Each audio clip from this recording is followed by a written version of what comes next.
Hello, and I would like to welcome everyone to our Love Your Body webinar. My name is Dr. Patricia Crane.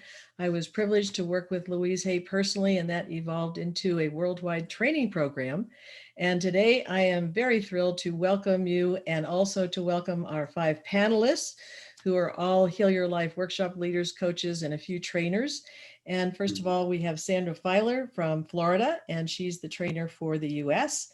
Victoria Johnson, who's one of our trainers in Canada in a very cold area, Grand Prairie. It's not so cold right now, I don't think, but Alberta, Canada.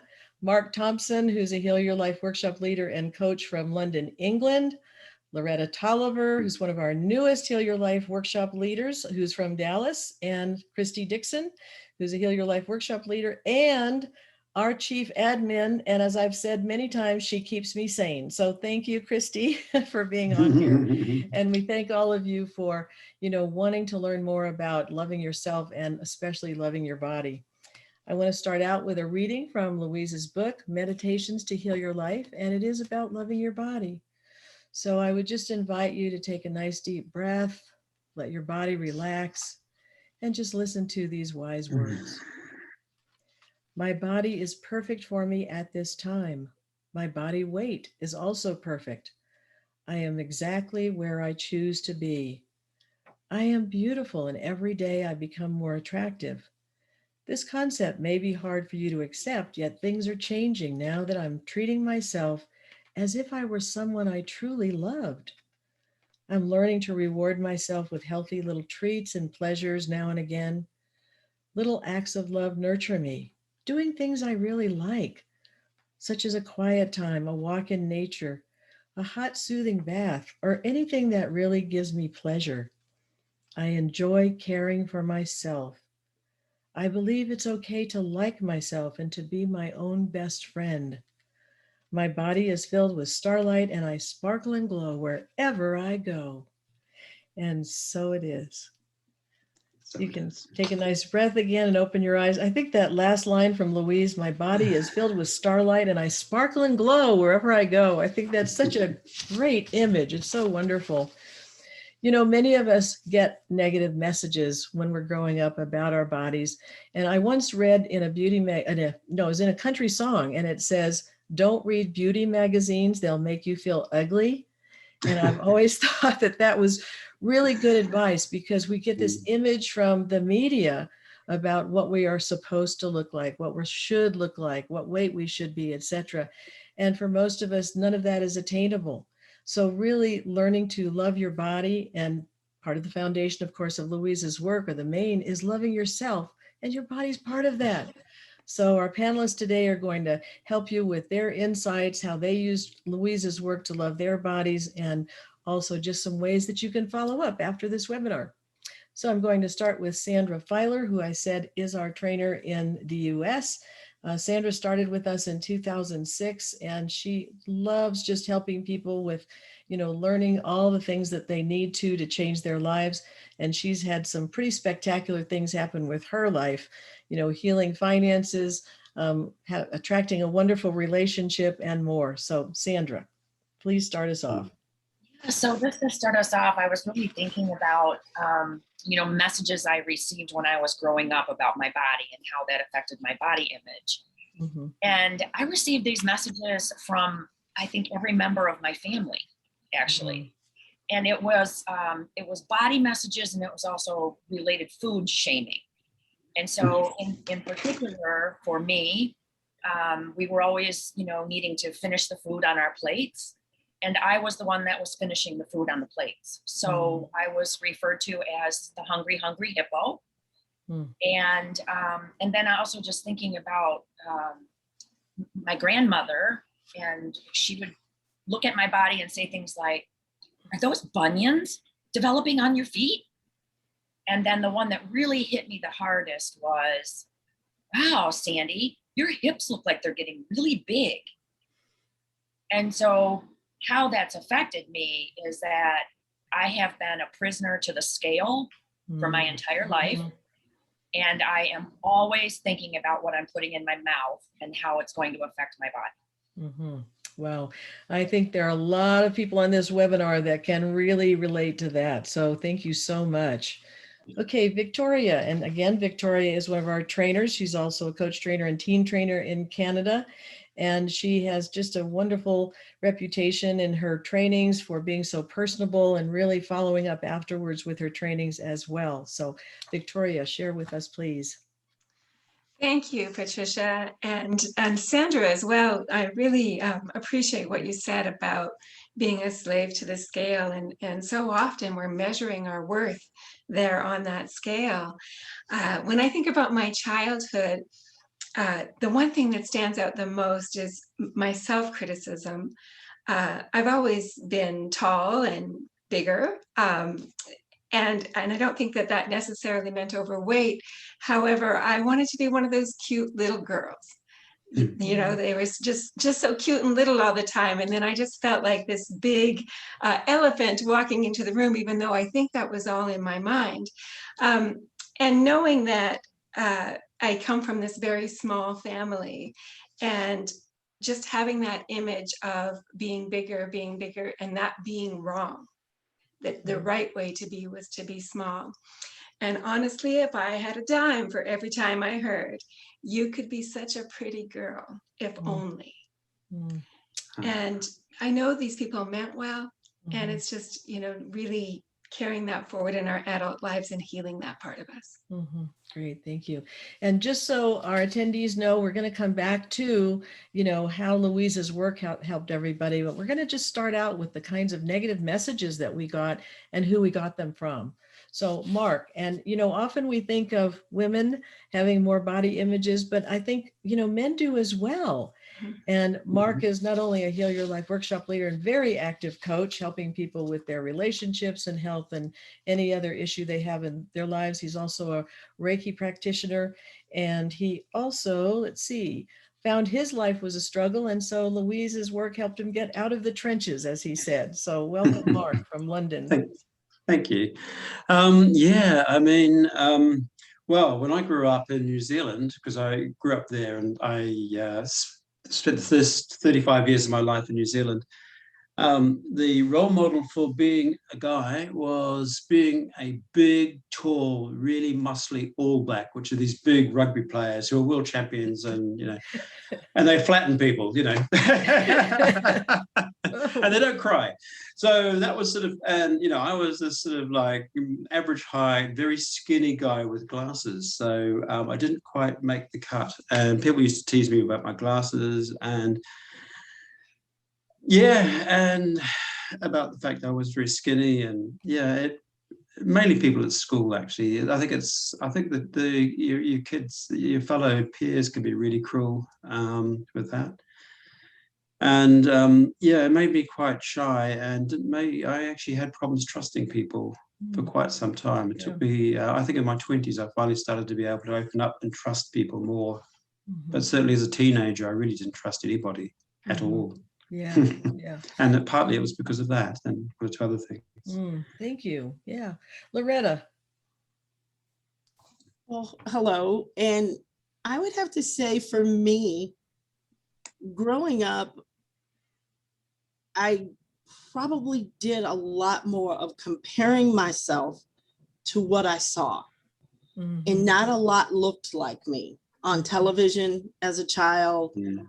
The people around me, my mother is mixed race, so she was very, very fair. I didn't even look like her. And my brothers and sisters, you know, were brown children. And it was just, why am I different?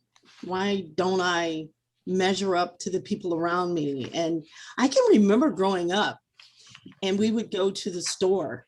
And even though my mom was extremely positive, I could look across and see someone that was blonde, blue-eyed, pretty, like what I saw on television. And I can remember saying, I wish I was her. Or someone who had long black hair. I can remember I think it was the Jughead and the series, the Archie and Veronica and Betty. And I can remember because that was my childhood. So I'm looking at Betty and Veronica, and these are the pretty girls. And I can remember thinking, oh, I wish I looked like her. And I never wanted to look like me. I never wanted to look like me. And I didn't, like I said, didn't look like the people around me. And it was just, it was a struggle of comparison. Sure. And thinking that was the right way to look at it and not knowing. And even if someone had said, no, don't compare yourself, I don't think it would have mattered, because everything around you is telling you what's right and what's good and what's beautiful. And so you are sitting inside of this shell like, but that's not me. So that was a little bit of my experience growing up. And so as I got older and started accepting, and we moved to a city where I looked more like the people around me, I still compared myself. So the images that I place on myself, I did it within myself.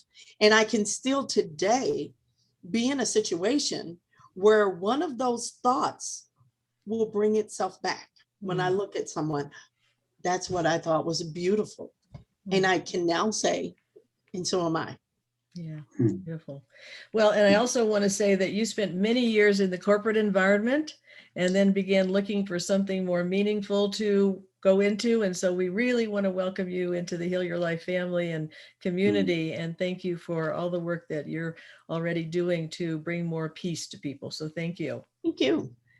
Okay, and now Christy, as I mentioned, she is our chief admin as well as a Heal Your Life workshop leader. And she's just known for her very caring and, communicative nature. And we're happy to have her in both roles with our company. Okay, Christy. So I grew up around people who talked about weight constantly, all the time. My mother was always on a diet. I remember this brown rice diet she did. Now she didn't eat rice. And she was so proud of herself. She got into these little white pants, and she was so proud of those white pants she got into. And I was tiny in a way that my mom had never been tiny. I was a gymnast. I was a dancer. My doctor was constantly asking if I was eating enough because I was underweight. And there was such pride in that, especially from my mom. She was very proud of how tiny I was. And a bad car accident my senior year, shortly before I graduated. So that put an end to dance, and that was all coming to an end anyways. And I'll never forget, about a year after that, I went on vacation and I looked back at the photos and couldn't believe that was me. And there I am at about 20. That started this relationship with the scale that it has been so difficult, because I wanted to go back to being that tiny person who could eat everything. And I was an eater, and I would hear all the time, that's going to catch up with you someday, the way you eat. You're going to feel that in high school. And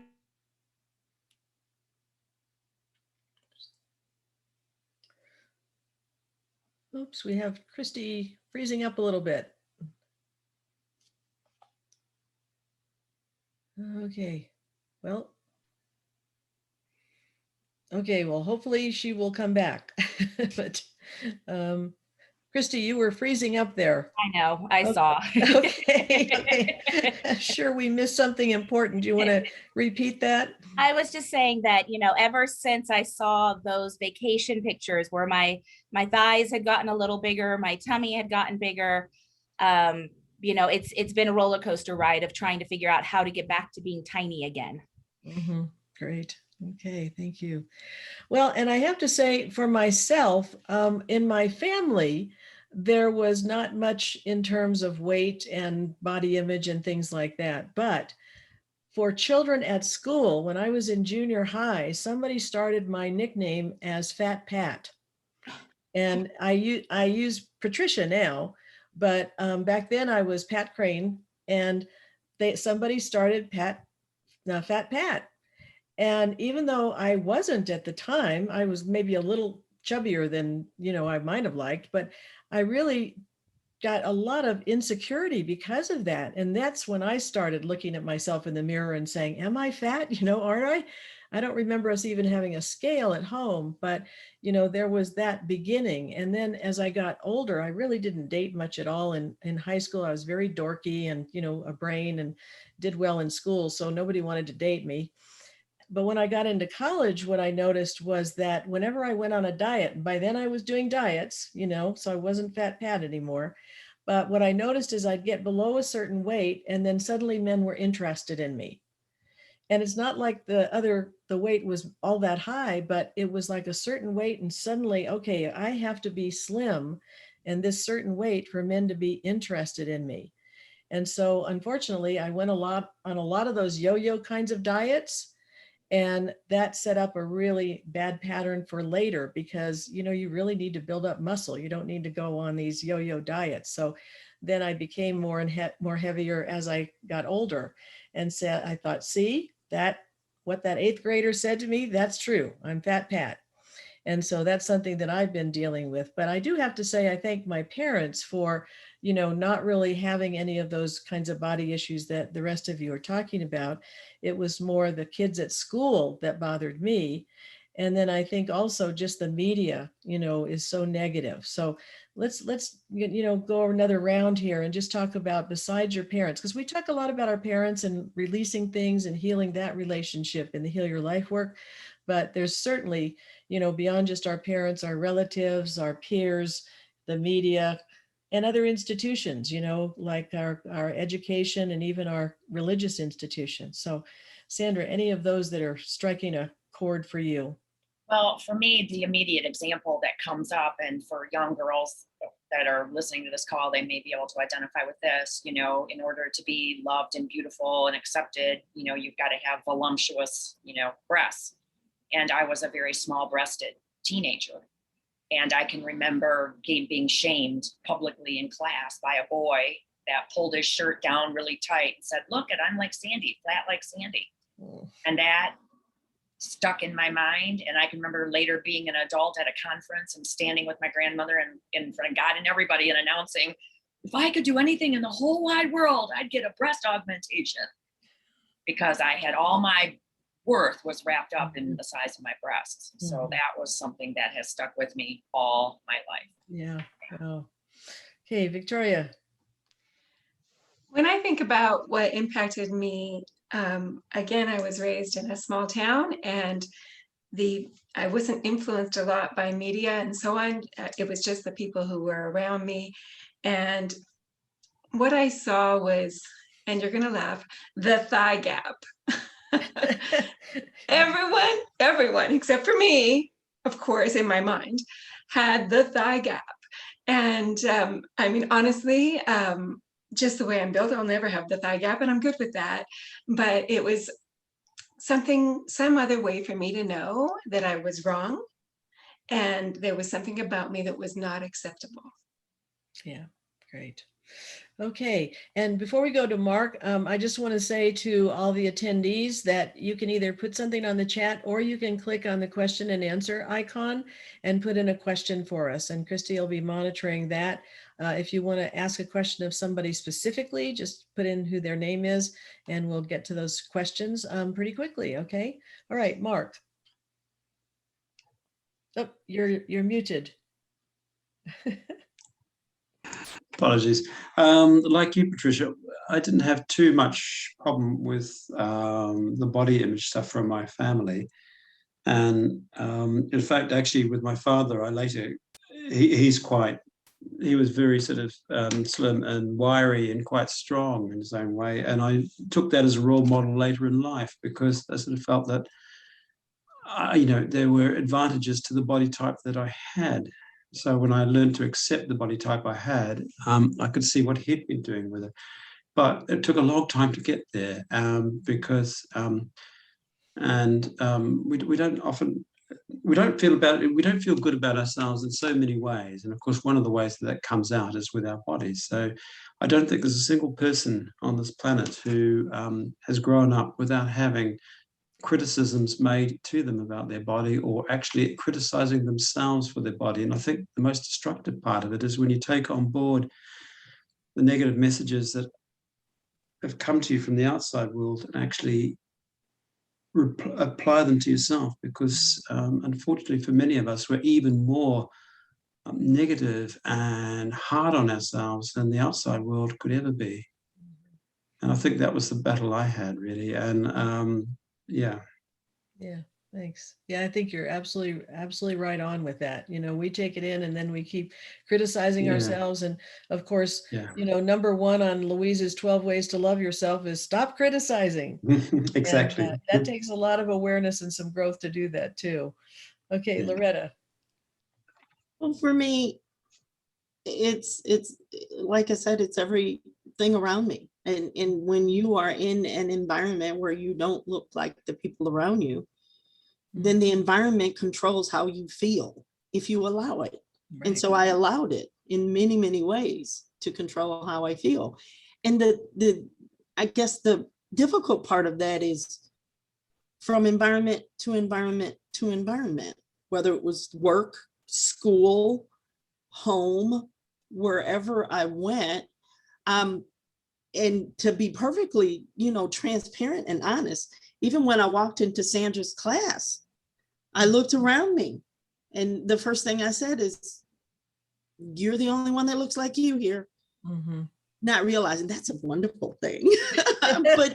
but in my heart, it doesn't matter, except for in my heart and my past that always comes with me everywhere I go.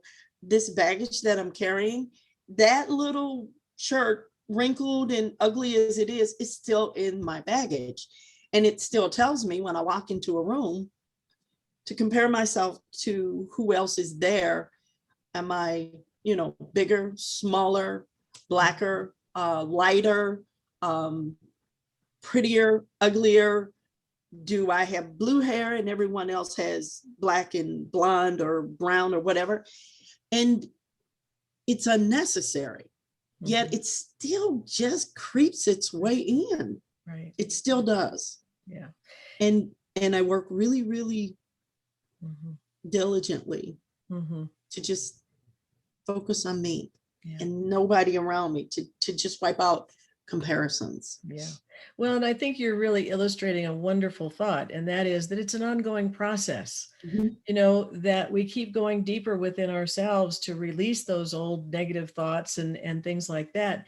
And I think sometimes people expect that it's going to be a miraculous one-time thing, going to a workshop or something. And, I remember Louise, even in her 80s, doing a wonderful EFT program on YouTube, and showing that she still had some things to release. And so it's just an ongoing process to be aware of ourselves and say, okay, there's still more for me to just accept who I am and how I look. And we love your blue hair. Thank you. Okay, Christy. So I would say a lot of my negative messages they really started around high school. And I was, like I said, very tiny. And like Sandra, very, very flat chested. I didn't have any hips. I was like a little pencil. And I used to get teased. Like if I held onto balloons, I would float away. Or how did I not go down the drain in the shower? That was I would get teased all the time about this. And I wanted breasts, I wanted hips, I wanted that curvaceousness that, I remember Kim Basinger in Batman. That was like while I was in high school, and I was like, that's what I want to look like. Mm-hmm. But then when I started to put on weight, and right around 20, I can remember one of those friends from high school who used to tease me. She looked at me and dead serious. She said, you can't put on weight. You're the pretty one in our group.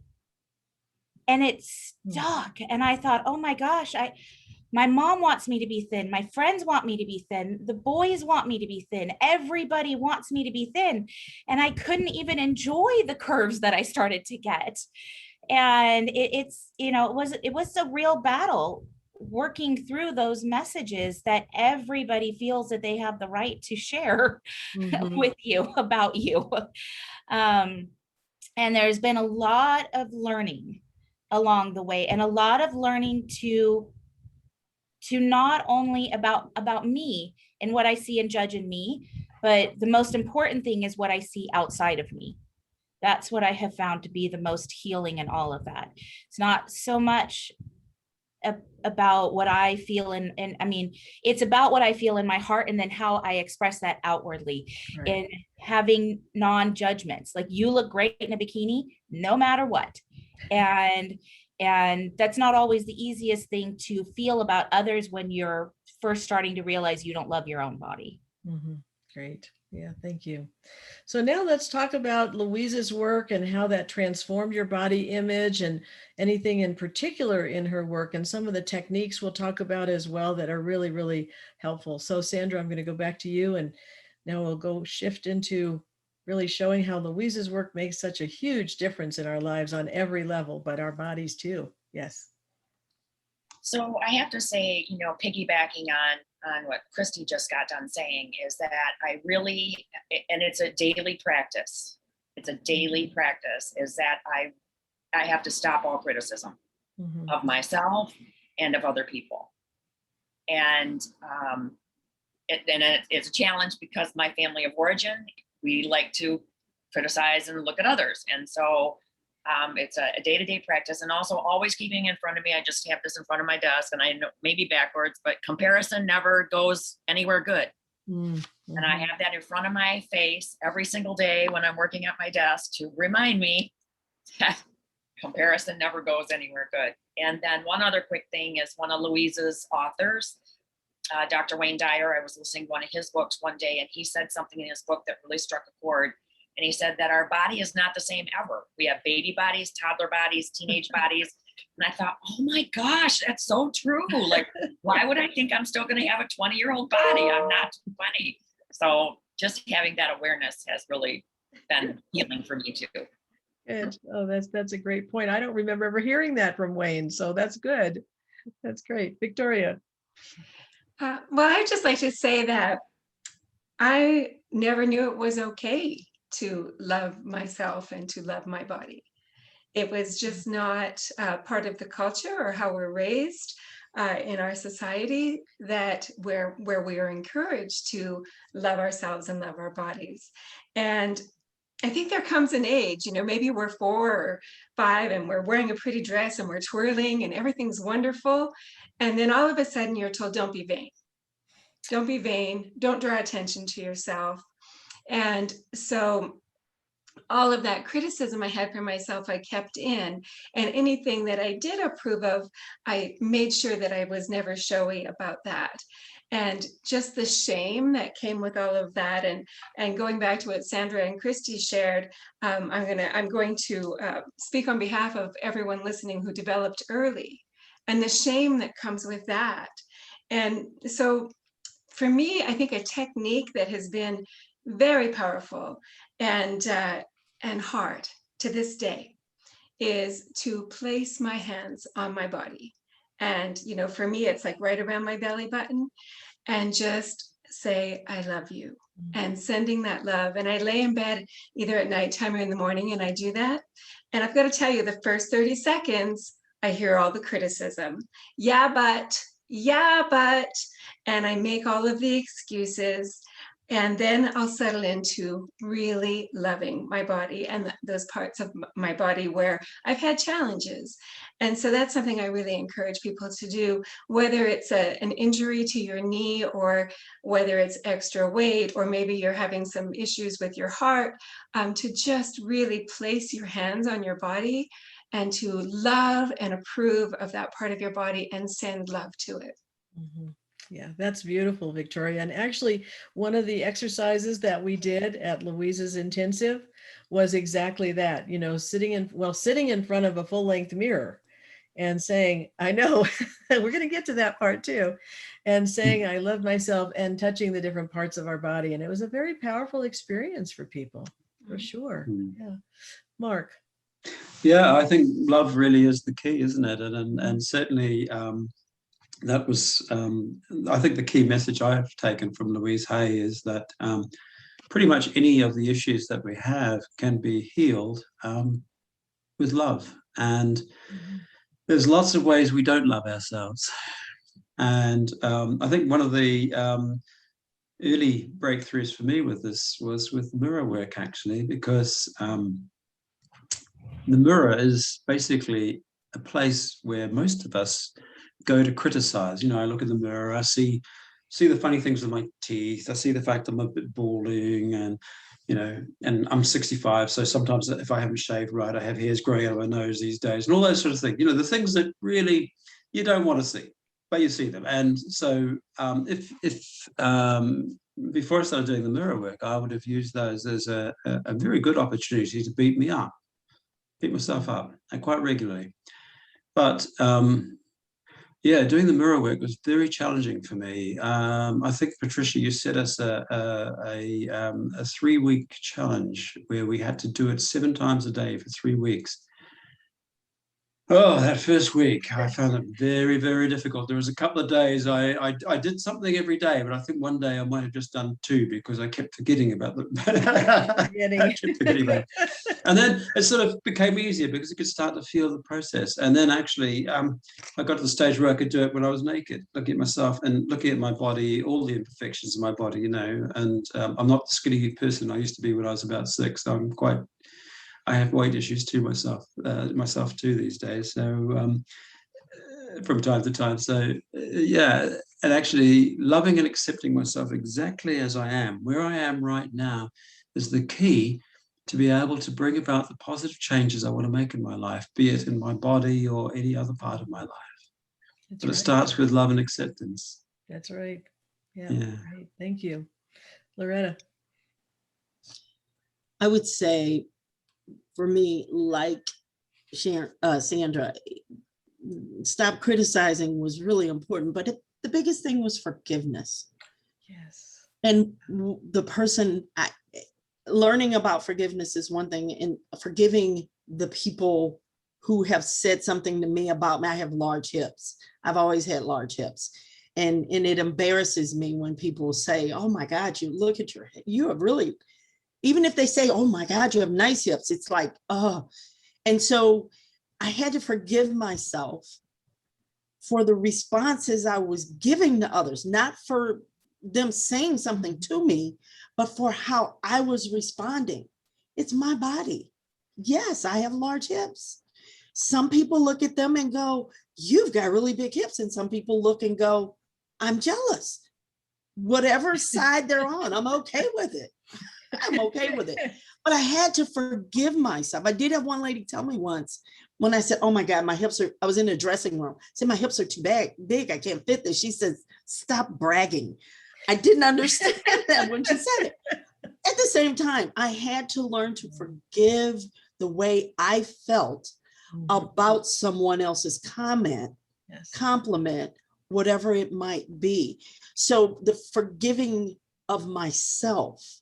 And like Victoria, I put this little thing in place where when I hear it, I ask myself, who's talking?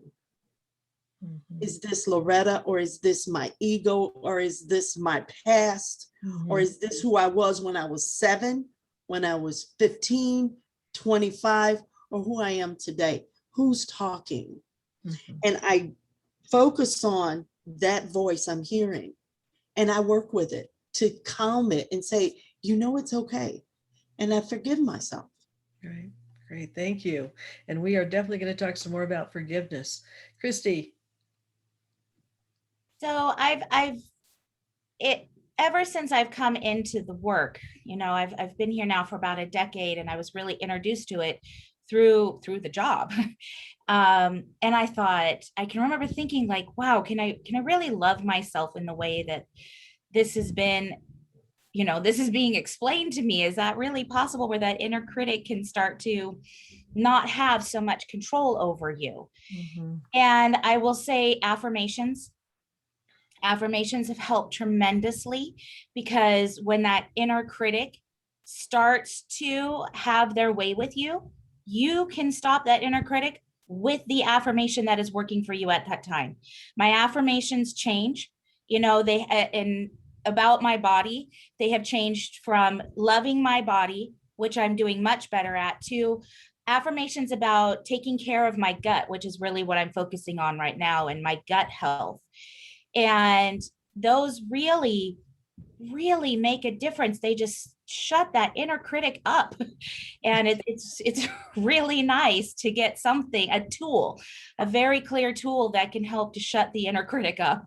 Mhm. The other thing that I have found incredibly helpful, and I was introduced to by my roommate at our first training, is tapping, which Louise talked a lot about, later in life. And the tapping, when it starts to feel overwhelming, when you start to have that overwhelming inner critic who you're having a really hard time managing, tapping can really make a difference. And I can't think of her name, but it's Nick Ortner's sister. Mhm. She has some great videos on YouTube. It's very easy to access, and they help a lot with the inner critic that you're dealing with around body images. Yeah. Those have been the big ones for me that I have gained from the work itself. Yeah, right. And in the tapping, you're always saying, I love and approve of myself exactly as I am, as part of your sentence. So I think that's such a powerful way that connects in, with exactly what Louise talks about. And the forgiveness, we're going to talk some more about forgiveness, because it's forgiving ourselves for judging ourselves, but also forgiving ourselves for judging others. Because when you grow up with all those ideas about what other people should look like, then it's just really easy to get into judging people who are overweight or a certain way. And so there's two aspects to the forgiveness. And I had a very interesting experience about 6 or 7 years ago. I got a letter from one of those kids from 8th grade that, of course, I knew through high school. And he wrote, and he was in a 12-step program, and they were at the amends section.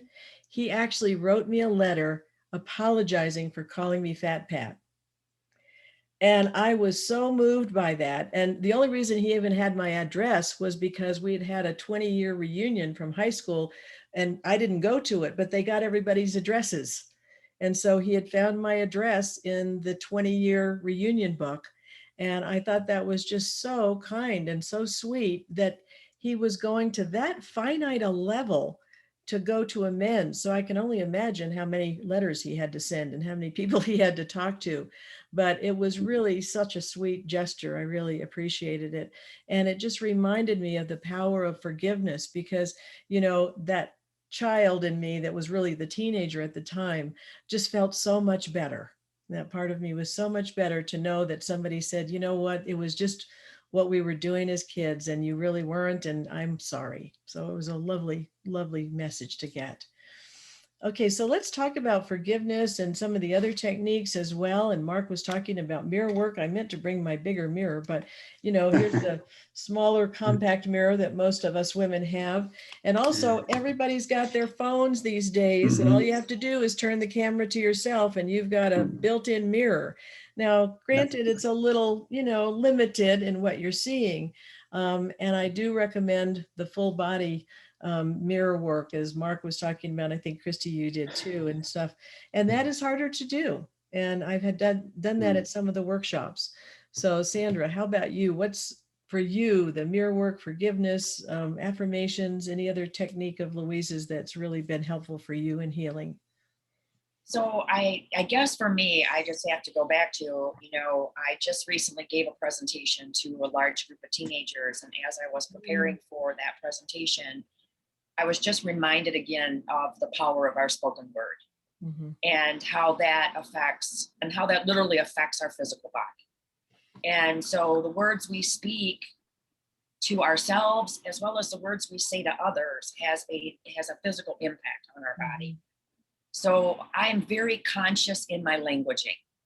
That is one thing I really pride myself upon. I think it's really changed my life. And like right now, I have my 14-year-old goddaughter that is visiting. So we have a lot of opportunity to be talking about. I'm watching her and how she's covering parts of her body so that she doesn't attract unwanted attention, or she just is feeling uncomfortable with parts of her body. And so I'm really, and as I teach others, I'm also teaching myself and solidifying the practice, right? So she also helps remind me and mirror back to me, again, just the words I speak to myself. And as I'm saying those to her, I'm also watching how I'm speaking to myself and around her. So for me, it's really conscious languaging all the time, being very mindful of the words I'm speaking. Great. Okay, Victoria. I'm going to build on what Sandra said and the language. And one thing that Louise used to say is it's only a thought and a thought can be changed. And for me, that's been very powerful because those thoughts will show up, as we've talked about, that inner critic or the comparison. And I am able to remember it's only a thought and a thought can be changed. And when you talked about our bodies in relation to our thoughts and so on earlier, it reminded me of a time almost 10 years ago now where I was involved in a traumatic incident and ended up with PTSD. And I gained 100 pounds in 1 year. And I wasn't changing my food. My activity had changed because of the stress in my body. I can feel my voice changing just going back there. And so, I wasn't able to comfortably walk around a room when I normally would walk 3 miles in the morning. And so I had to really get that forgiveness piece. Once the trauma was settled down, I'd gone to a lot of counseling, that forgiveness piece for myself to just accept that my body was doing what it needed to do at that time, and to know that I now have the tools to work through those thoughts. It's just a thought can be changed. And for me, it was really important to stay calm and to know that I could use my thoughts to stay calm, because the body will manifest, as we all know as Heal Your Life teachers, that mind-body connection is really at the root of so many things that Louise taught, and so that we can use our thoughts to heal our bodies as well. Great, thank you. Mark. Yeah, I think I'd like to pick up on what you were talking about with forgiveness, because it really is a very, very powerful tool. And like the man who wrote to you, seeking trying to make amends for what he had said to you in the 8th grade. I mean, I was in a 12-step program too for several years. And there is a point at which you actually attempt as best you can to forgive yourself for everything that you have done or allowed people to do to you, and you forgive others for what they've done to you, and try and make amends. And you start off by drawing up a list of resentments. And some of them are pathetic, absolutely pathetic. I was, 55, and I was still remembering how resentful I was about something that happened when I was 5 at school. And I thought, do I really want to go to my grave carrying this tension, this pain with me to my deathbed? And the answer was obviously no. That was a nice, easy one to release. Some of them are more difficult, and you have to go back around again and again. But I had a list of, I don't know how many. There was I thought it'd just be a couple of pages, but it ended up being 28 type A4 pages. I'm a victim of both being a very resentful person, which I used to be, and also very, very good memory. So I'm a great one for carrying grudges, because those two things just so.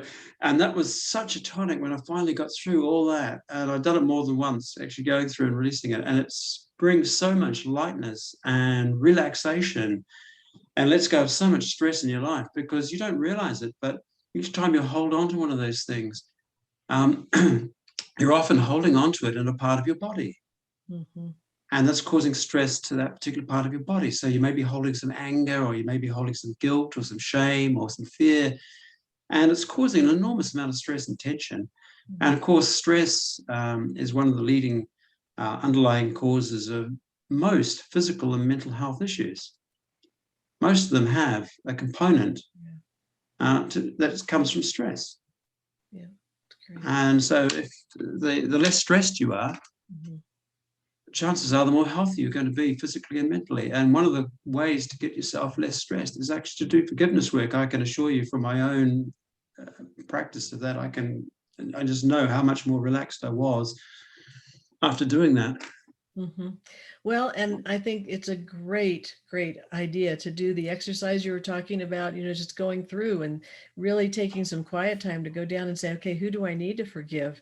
And in one of the exercises I did, I found a first grade teacher that I needed to forgive, which I hadn't thought of her for probably 35 or 40 years. So you're absolutely right that there can be some of those old things that are just amazing that show up when you really, are willing to do that forgiveness work. Okay. And you don't have to do 28 type pages. Just start off with, No. say, 3 or 4 people. Well, to start easy and build up. Start out with a few at least, right? Most of us, I think, have several pages at least. Yeah. Loretta.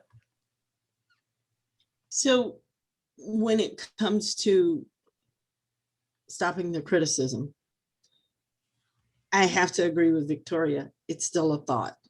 The criticism is just a thought. It's something you're thinking. You're thinking of a negative thing about yourself. You're thinking something negative for some reason about yourself, whether it's the way I was doing it with comparison, or whether it's because of some underlying message that you received that's still sitting inside of you. It's the criticism can go away when we realize our thoughts have so much power, and words have power, yet words begin from thoughts. Mm-hmm. And so tapping into what you're thinking and stopping it, and practicing breathing techniques that help, and preventing it. And one of the ones that I've researched is 4 breaths in and 1 breath out. I don't recommend you do that all like back to back to back, but what it says it does is it empties the prefrontal cortex and stops you from thinking about the thing that was just occurring in your mind. Mm-hmm. And so there's so many different techniques, but anything that helps you to change the current thought helps you with the criticism that you are about to give to yourself. And if I don't stop it, then I'm asking myself, who is it? Who is this? Who is this saying this nasty thing to me? Because it's right here. Mm-hmm. It's not over there. It's not external. It's internal. And if it's internal, I can work with it. Mm-hmm. I can love it. I can hold it. I can nurture it. And those are things that Louise talked about, is how to love yourself. And so digging deeper into stopping the criticism means managing my thoughts. Mm-hmm. Great. All right. Thank you, Loretta. Okay, Christy. So I have to say, forgiveness is a really big one. And, and I talked about the affirmations, and I talked about the tapping, and those are great tools. Forgiveness is sort of where it all begins. And before I could really start to love myself and start to utilize those tools, before I could learn to stop judging and really see how beautiful diversity is and how we shouldn't all look the same, I really had to stop and forgive my mom as I got as a child. They were very real. They were often very destructive. Even when I was tiny and the doctor wondered if I was eating enough, I can remember my mom in grade school saying if I would just do some sit-ups, I would have a flat tummy. And you can look at every woman on my mom's side of the family and see that we all have this little tummy that is a part of our, our body build. Mm-hmm. And so I really had to do a lot of forgiveness around what the messages I got. And then the other thing I did was realize that wasn't the only message I got from my mother. And I had to stop and realize I was focusing on the one thing. My mom had a double mastectomy when she was 31 years old because she had breast cancer, and I was 8.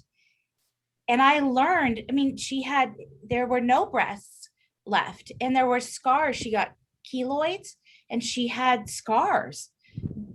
And she was fine. She was fine with it. She was fine with herself. It was such a beautiful thing to see how her and my dad both were just really okay because she was alive. She survived an aggressive form of breast cancer. And I had focused for so long on what she had taught me about body image. I'd forgotten about that. Mm. And I realized once I forgave her for that, then I realized, oh my gosh, she gave me such a beautiful lesson. Mm. So once you do the forgiveness work, the rest of it starts to come back to you in a more natural and loving way. Yeah. Great, thank you. So we want to, in a few minutes, I want to have everybody share the affirmations that they have for their bodies. Some of you have several of them that are wonderful. And I just want to also tell a quick story here about, to follow up on what Christy was talking about her mom seeming, comfortable with her body because she lived, which was wonderful. And I met a woman many years ago at a conference who was diagnosed with Lou Gehrig's disease, ALS, which is considered a terminal disease. This particular woman had had polio in the last polio epidemic before the vaccine, and she was just partially disabled with her left arm not working very well and a little bit of a limp. But as she developed ALS, of course, she became more disabled and ultimately was in a wheelchair. And she found this philosophy about loving yourself and loving your body. And she said initially, she looked at her body, she said, there's nothing I can love about this body. And then one day she looked at her fingers and she said, I can like my fingers. Maybe I can even love my fingers. And she started there and she moved along in all parts of her body. And this woman is probably one of the few people that's ever healed of ALS. But when I met her, she was completely healed of ALS. Now, the disability from polio didn't heal, but the ALS was gone. And it was a beautiful example of someone ultimately getting really committed to loving their bodies and loving everything about themselves. And she had been a very high-powered person in a lot of different corporations prior to that. So, loving your body through an illness, often we feel betrayed by our bodies when we have an illness, that especially when we didn't expect it. People in this work think, how could I possibly, get cancer or some other kind of illness? But even then, it's about loving yourself, loving your body. And for me, it's also about asking my body, what do you want to nurture yourself with, And that's one thing that Louise's work has really helped me with in terms of just choosing a healthier diet and healthier ways to eat. And that's made a huge difference just in my health. And so health is really the focus, it's not how big you are, what the size is, but it's really about health. And that's an important thing for us to focus on. So Sandra, do you have an affirmation or two to share with us, or one? Whatever you have is fine, but I want everybody to get these. Oh, and let me just tell the people listening, we're going to send out all these affirmations with the replay. So don't feel like you have to sit there scribbling them down, because you will get them in the replay. Okay, Sandra. So mine is, I love my beautiful body that gets me everywhere that I want to go. Oh, I love it. That's great. Okay, Victoria. So mine is, I love myself today exactly as I am. Beautiful. Okay, Mark. I am full of energy, zest, vitality, and enthusiasm for life. You had a couple of others, so read a couple of your other ones too. That's okay. I sleep in peace and wake in joy. Mm-hmm. And every cell of my body is alive with health and energy. Mm-hmm. Great. That's one of my favorites too. Every cell in my body is alive with health and energy. Yeah. Great. Thank you. Loretta. I am wonderfully made and different from every other person. My uniqueness is my magnificence. Oh, beautiful. Lovely. Thank you. Christy. My favorite one that I use, especially to stop my inner critic, is I love this body exactly as it is. Great. And mine is also, I love my body and I am comfortable in my body, and I thank it for performing so well for me in all the activities I enjoy. So that's one. And again, we'll send these out. And I have one little thing I'd like all of you to do who are on our webinar today to do afterwards. And this is something from Louise's work as well. Today, because I love myself and my body, I choose to. Today, because I love myself and my body, I choose to. And what might that be? It might be eating differently. It might be taking a walk. It might be taking a hot, soothing bath or getting a massage, whatever it is. But today, I love myself and my body, so I choose to. Or getting a tattoo. Oh, it says breathe. It says breathe. Oh yeah, it's very important to breathe. It's very important to keep breathing. Absolutely.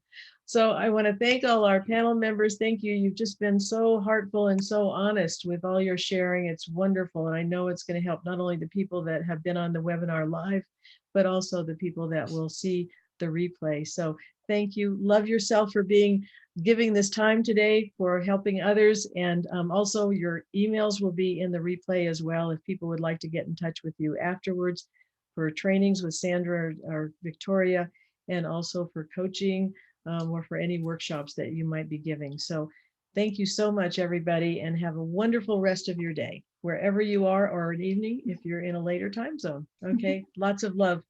Take Thank you. care. Remember Thank to you, love yourself. everybody.